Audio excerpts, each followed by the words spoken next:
La magie se poursuit sur les ondes de Variance FM et il est grand temps donc de recevoir dans cette émission dédiée à la fête des sorcières de Châteldon la prochaine invitée de cette soirée.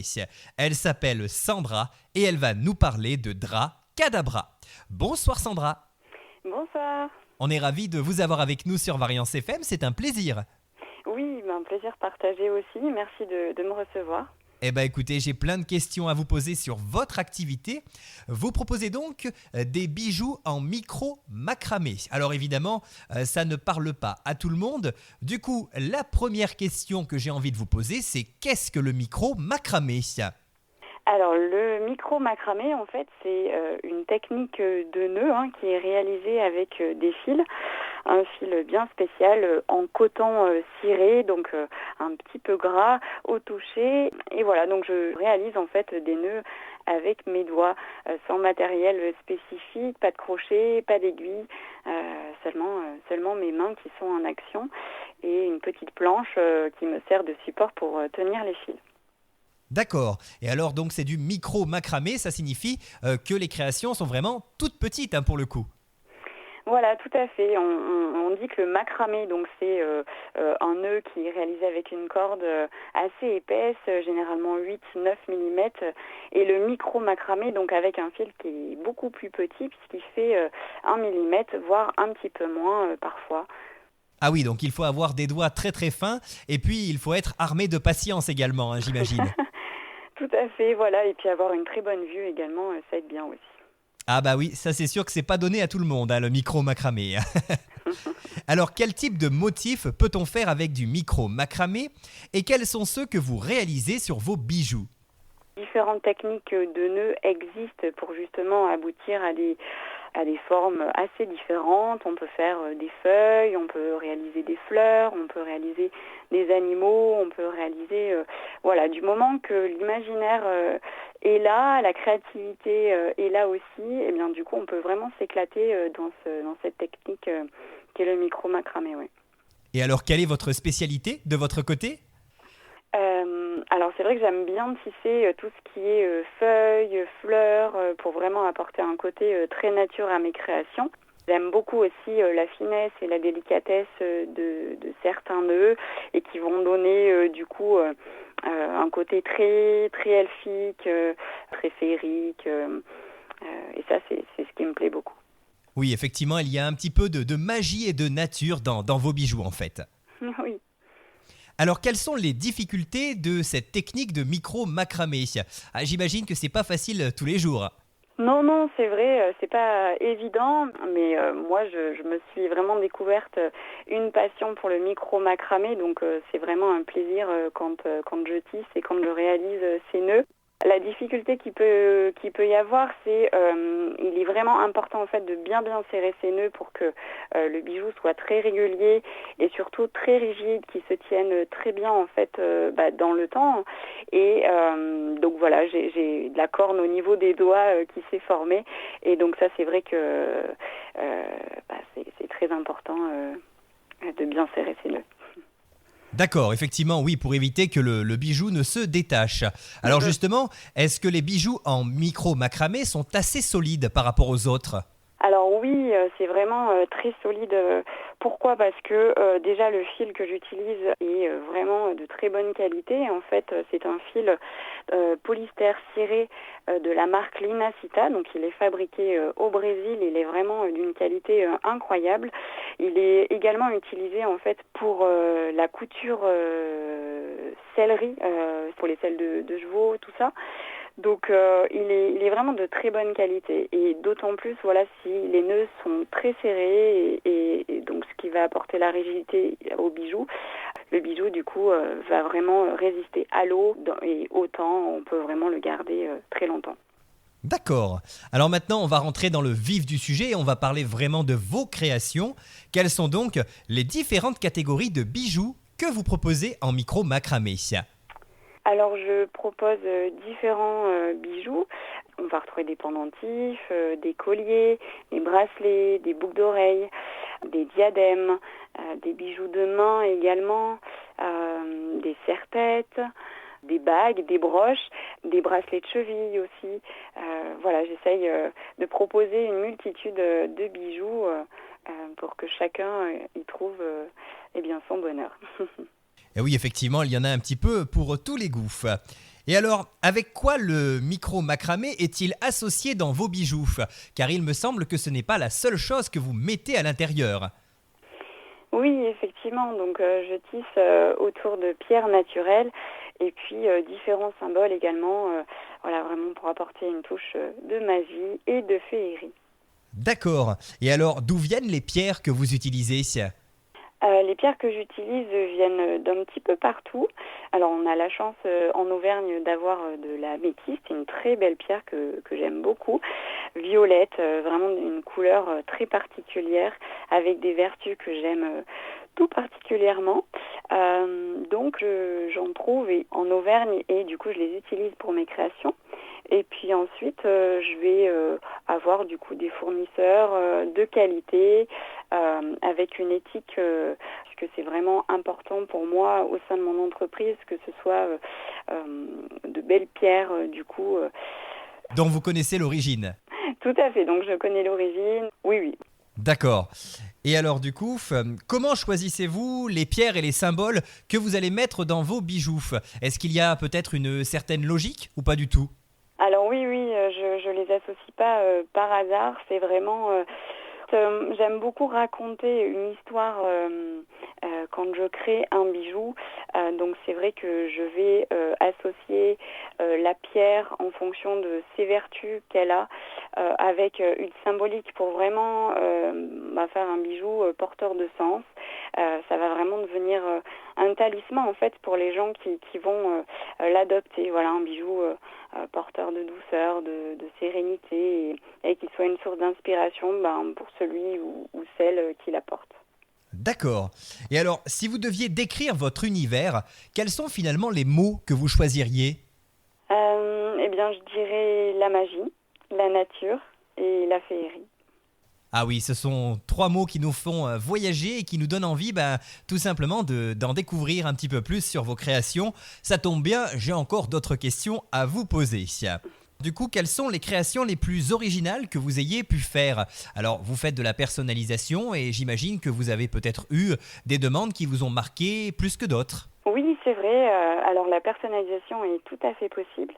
Et je me souviens d'une personne, une dame qui est venue me voir et qui faisait de la danse. Et donc, quand elle dansait, en fait, elle portait une tenue bien spéciale. Et elle avait son chemisier qui était un petit peu trop ouvert et du coup, ça l'a dérangée. Donc, elle cherchait une petite broche assez discrète, toute mignonne, du coup, pour pouvoir fermer sa tenue. Et quand elle a vu mes créations, en fait, tout de suite, ça lui a parlé. Et en fait, elle m'a tout de suite donc fait sa demande de broche avec un petit papillon qu'elle voulait sur le dessus de cette broche. Et elle m'a expliqué qu'en fait, elle avait perdu sa maman récemment et que depuis qu'elle avait perdu sa maman, en fait, elle voyait des petits papillons partout. Et donc, elle voulait elle savait que sa maman était toujours auprès d'elle, du coup, quand elle voyait des papillons. Donc, elle voulait avoir ce symbole sur elle également quand elle allait à la danse. Et donc, du coup, j'ai réalisé cette broche en micro-macramé en y incorporant un papillon. Et c'est vrai que ça m'a vraiment touché cette histoire, d'autant plus que la dame était ravie de sa création. Donc, ça fait vraiment chaud au cœur, oui. Ah oui, ça c'est sûr que c'est une bien belle histoire. Et ça, j'imagine que c'est votre quotidien. Vous avez régulièrement des demandes qui sont assez profondes finalement, pleines d'émotions. Oui, vraiment, j'ai beaucoup cette chance. Je crée beaucoup de liens avec mes clientes et c'est vraiment magique. Ça me fait beaucoup de bien, chaud au cœur. C'est très encourageant et donc c'est pour ça que Dracadabra est très inspiré, je pense, voilà, pour continuer et pour réaliser tout plein de créations. C'est un beau message aussi envers l'artisanat, puisque dans l'artisanat, le fait de créer des liens, c'est très important. On est là aussi pour les gens et pour leur proposer des petites créations qui sont adaptées à ces personnes, tout simplement. Oui, tout à fait.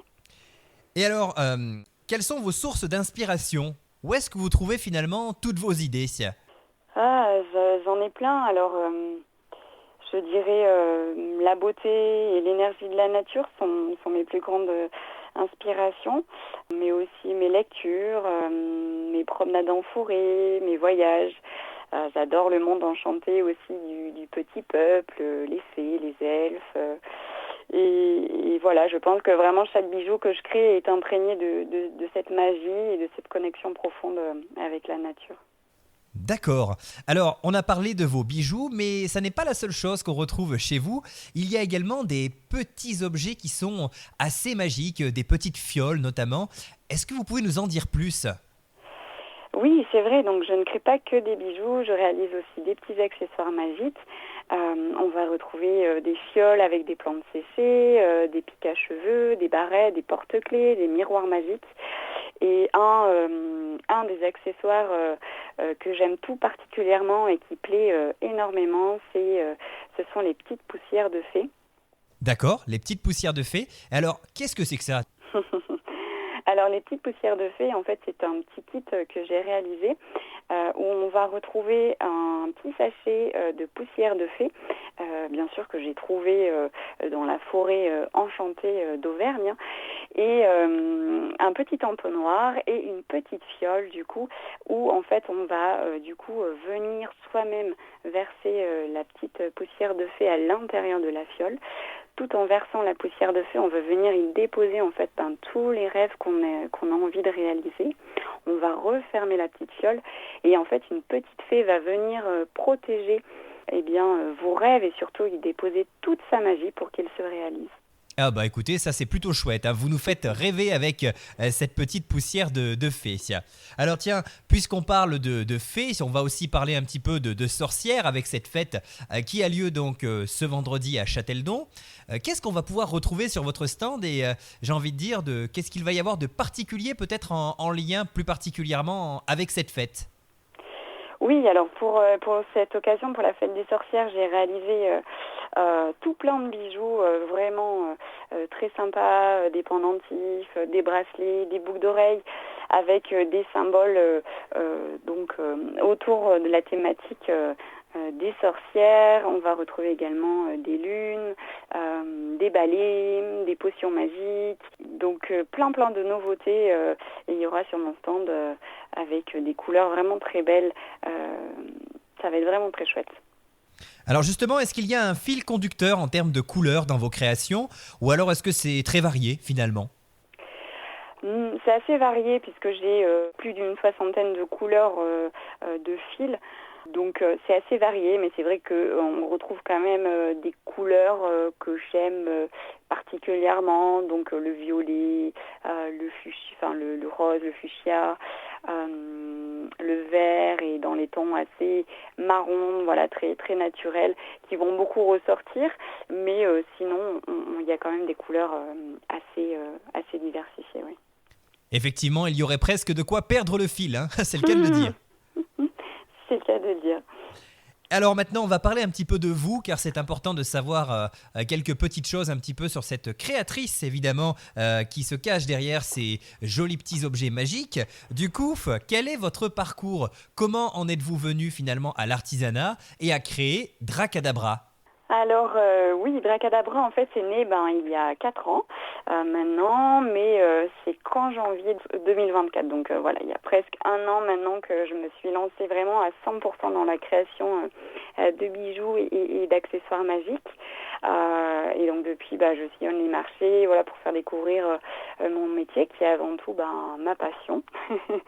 Et voilà, donc sinon avant j'étais animatrice sociale, donc c'est vrai que j'ai toujours été attirée par les arts créatifs, donc je partageais ça auprès d'un public jeune puisque j'étais dans l'animation auprès d'enfants, et voilà, j'ai eu un petit peu envie de me faire confiance et de consacrer en tout cas beaucoup plus de temps à mon entreprise, donc je me suis donné cette chance et honnêtement je ne regrette pas puisque je vis de super moments. Voilà, c'est vraiment très chouette. Et oui, c'est sûr, quand on peut vivre de sa passion, c'est vraiment ce qu'il y a de plus formidable. Alors, on va devoir malheureusement se laisser dans quelques instants, mais avant, j'ai une dernière question pour vous, Sandra.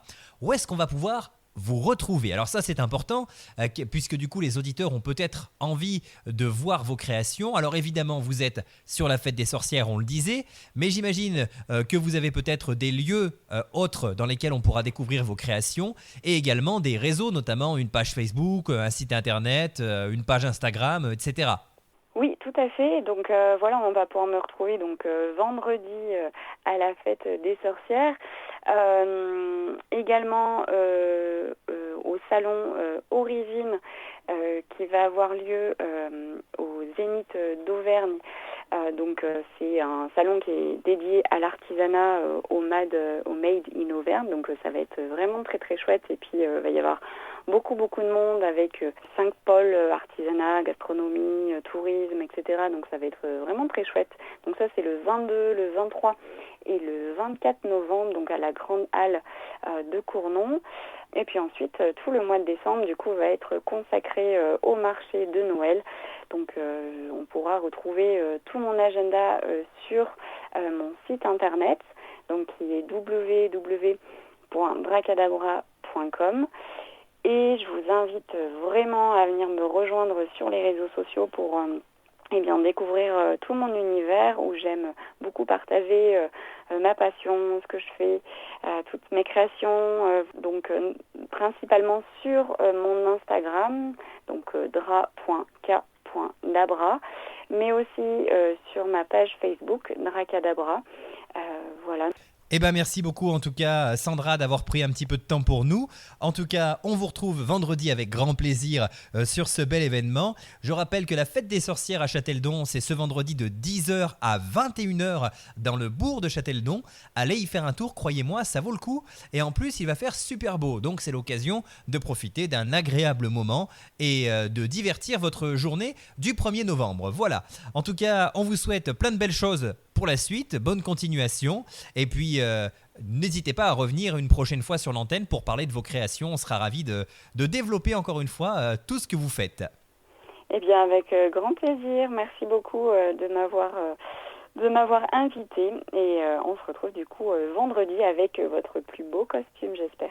Ah bah écoutez, en tout cas, moi j'y serai également. Je ne dis pas avec quel costume, mais j'y serai également. Croyez-moi, vous me verrez, il n'y a pas de souci si vous allez y faire un tour.